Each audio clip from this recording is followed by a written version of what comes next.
You might hear a bulldozer in the background. Today is a little bittersweet. We begin the process of rebuilding our home that was once featured on MTV Cribs that we lost to toxic mold.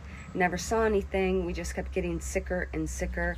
In fact, I wrote a book about it. If you want to check it out, it's called Killer House.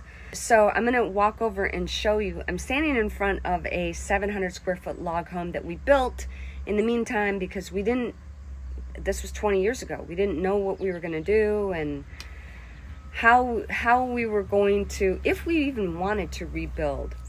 The sad thing is we did build a new house in Texas and got screwed by the builder.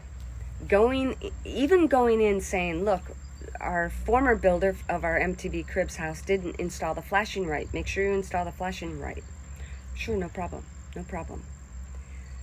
Guess what they didn't do in our Texas house? Install the flashing right. So we're hoping and praying that this time around we get a builder who cares, who knows what he's doing, and not a scammer like our past two builders were. So I'm going to show you what they're doing right now.